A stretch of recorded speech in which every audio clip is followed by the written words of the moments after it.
நாங்கள் யாரிடத்திலும் போய் யாசகம் கேட்கவில்லை.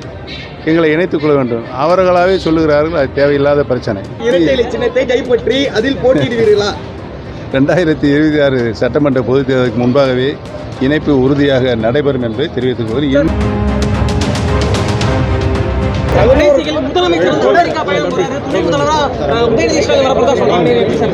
சார், தயவுசெய்து நீங்கள் மாண்பு முதலமைச்சரை தான் கேட்கணும்.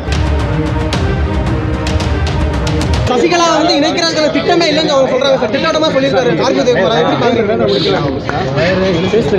மாண்புமிகு சின்னம்மா அவர்கள் எந்த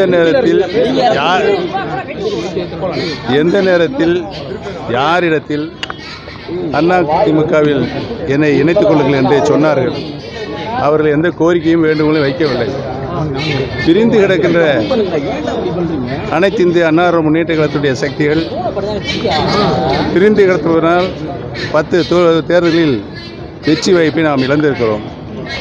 அதனால் கழகத்தினுடைய அடிப்படை தொண்டர்கள் 50 ஆண்டு காலம் இந்த இயக்கத்தை மாபெரும் இயக்கமாக உருமாற்றிய மாண்புமிகு அம்மாவர்கள் புரட்சித் தலைவி எம்ஜிஆர் அவர்கள் வளர்த்த இந்த இயக்கம் மீண்டும் ஒன்றுபட வேண்டும் என்று தமிழக மக்களும் தொண்டர்களும் விரும்புகிறார்கள். அதைத்தான் நாங்கள் சொல்லிக் கொண்டிருக்கிறோம். நாங்கள் யாரிடத்திலும் போய் யாசகம் கேட்கவில்லை. எங்களை இணைத்துக் கொள்ள வேண்டும். அவர்களாகவே சொல்லுகிறார்கள். அது தேவையில்லாத பிரச்சனை. சார், எடப்பாடியை முதலமைச்சராக ஆக்கியது சசிகலா கிடையாது, எம்எல்ஏ தொண்டர்கள் தான். அதே சமயம் அந்த சமுதாயத்து மக்களுக்கு சசிகலா என்ன செஞ்சாங்க அப்படின்னு ஒரு பெரிய குற்றச்சாட்டு வைக்கிறாரு சார்.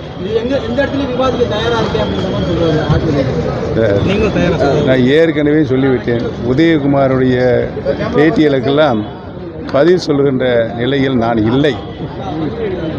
உங்களுக்கு தெரியும் ஏன் என்று சொன்னார். மாண்புமிகு சின்னம்மா அவர்கள் முதலமைச்சர் தேர்தலை சட்டமன்ற உறுப்பினர்களை கூட்டி யாரை முதலமைச்சராக அவர்கள் அறிவித்தார்கள் என்பது உங்களுக்கு அனைவருக்கும் தெரியும்.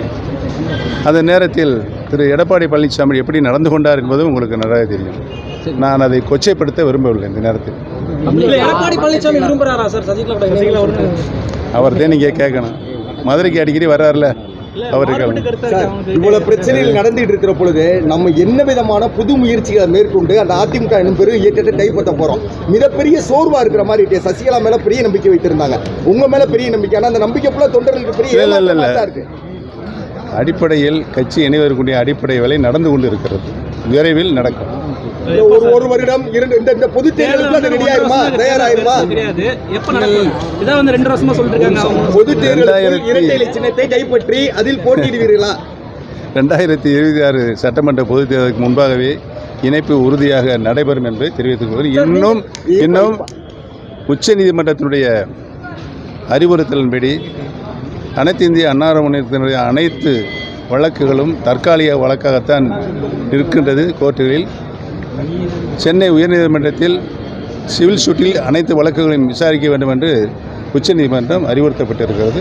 அந்த வழக்கு இப்பொழுது நடைபெற்றுக் கொண்டிருக்கிறது.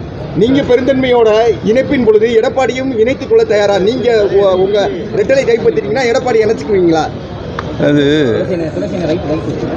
1989 மாண்புமிகு அம்மாவர்கள் அணி என்றும் மாண்புமிகு ஜானகி அம்மையார் அணி என்றும் 2 அணியாக இருந்தது. பல்வேறு கருத்து பரிமாற்றங்கள் ரொம்ப தீவிரமாக இருந்தது. தேர்தலுக்கு பின்னால் நடைபெற்ற சட்டமன்ற பொதுத் தேர்தல் 89க்கு பின்னால் அனைத்து தலைவர்களும் இணைவதற்கு முன்பாகவே தொண்டர்கள் இணைந்தார்கள். அந்த ஒரு சூழல் தான் இப்பொழுது ஏற்பட்டிருக்கிறது.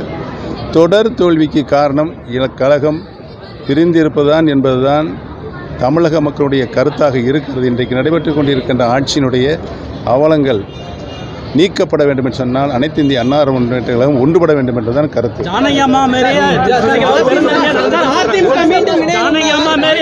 சசிகலாவும் பெருந்தன்மையா விட்டு கொடுத்து போகணும்னு சொல்றாரு. எந்த அளவுக்கு பாசிபிலிட்டிஸ் இருக்கு?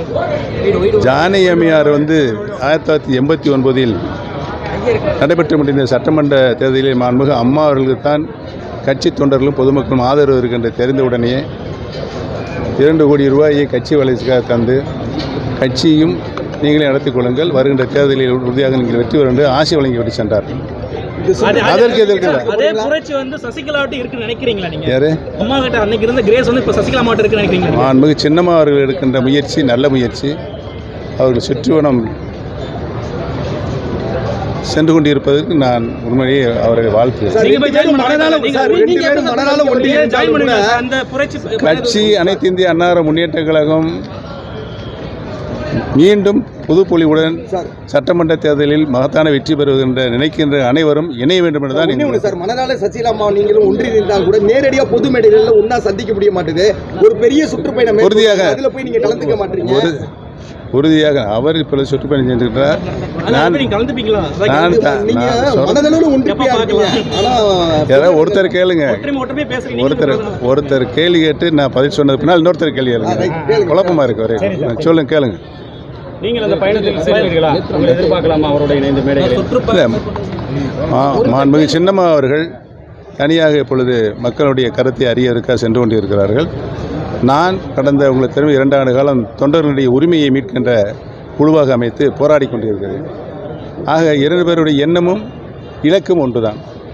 இன்றைய பொழுது பேசி இருக்கிற கருத்துக்கள் எல்லாம் உதயகுமாரோடைய சொந்த கருத்து கிடையாது, ஏதோ எழுதி கொடுத்த கருத்து போல இருக்குன்னு சில தொண்டர்கள் கேட்டிருக்கேன் நான். ஏற்கனவே உதயகுமாரை பற்றி என்ற கேள்வி கேட்க வேண்டாம்னு சொல்லிட்டேன் உங்கள்கிட்ட. தயவுசெய்து கேட்க. ஏன்னா யார் யாரு அதிமுக சில தலைவர்கள் வந்து சசிகலாவை பற்றி பெருசாக விமர்சனம் பண்ணல.